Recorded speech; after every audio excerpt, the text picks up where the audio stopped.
So now in this video, we're going to first take a look at the circuit from the last video. So this is just a comparator, non-inverting comparator. You can see that the output is high, the LED is lit, and the output is the top pin going to that white jumper, so it has to be more positive. And for the LED to light, I have these two resistors setting the inverting input to half of the power supply voltage. So if I turn the trim pot, which is connected to the non-inverting input, once it gets below that halfway point, the output goes low, like the negative rail. And so this works okay, like this, but I'm going to lower the voltage. This op amp is rated to operate at about 3 volts, and there you can see the LED went out. And so there's not enough power at the output to light the LED when the output is high. It doesn't go all the way to 3 volts. If it did, the LED would light up, but it does go all the way to ground. So we're going to zoom in so we can see it a little bit better.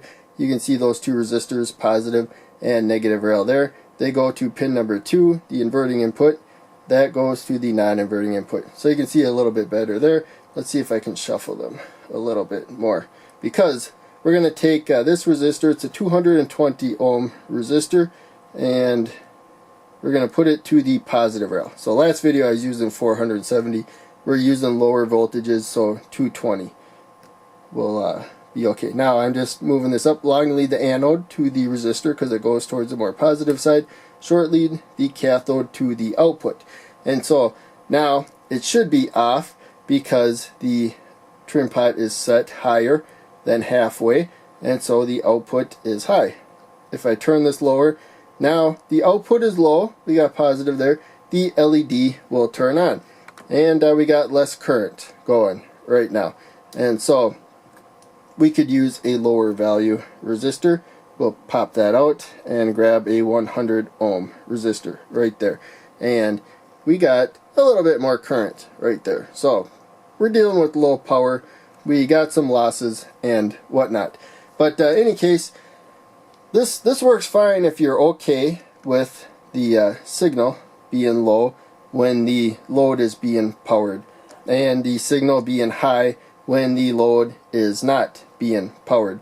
But let's say I don't like that, but I like the setup otherwise. So what we can do is make it an inverting comparator right there.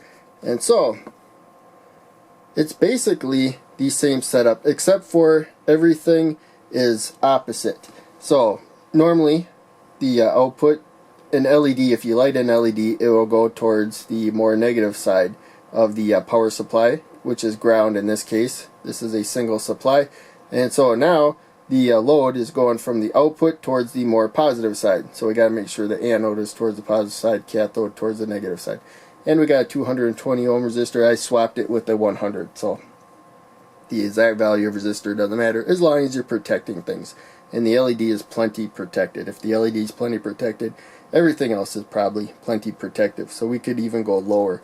But in any case, what we have right here is the non-inverting version. So you can see here that the trim pot is going to pin 3 right there, and that is the non-inverting input, and the two resistors setting the voltage are going to the inverting input. So you can see inverting is on top there. It is not on top on the schematic. So this is all really the same drawing, except for I changed the voltage. So I just copied it and pasted it here. I did switch where these symbols are. So that's something important when you're dealing with op amps or comparators. They use the same schematic symbol. Make sure you look at the part number. By the way, that says 1/2. That means I'm using the one side of this. I'm pretty sure that's the one side. And then that's the 2 side. So if it says 2, 2, then it would be that side of the op amp. And a lot of circuits use both of the op amps within the integrated circuit. And so they use that to indicate which one is which. But in any case, right now, the voltage that we're setting is actually at the inverting input, pin number 2. And so I'll move this so we can see this a little better. and we want to move them to pin number 3. So that's really easy. I just lower them right there, and we go down. So now you can easily see that they are at pin 3. And right now the inverting input is just floating, so we can't trust what the output is doing based on there's no signal. So we're going to attach our signal now to pin 2, the inverting input.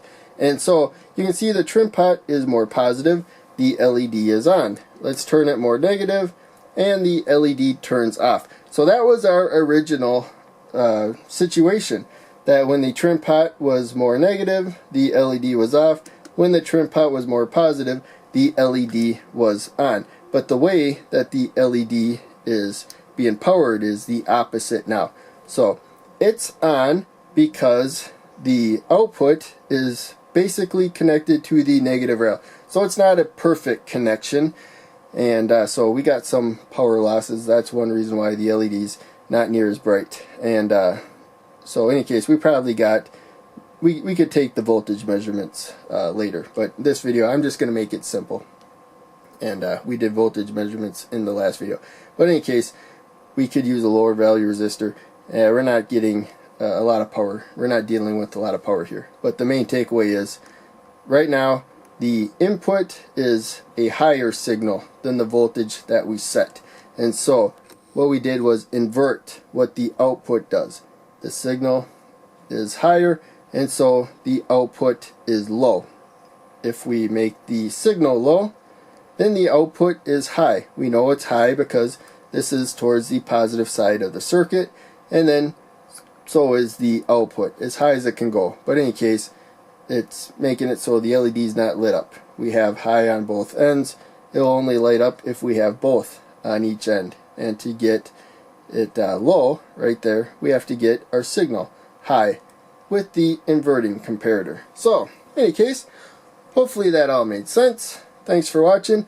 I will see you in the next video.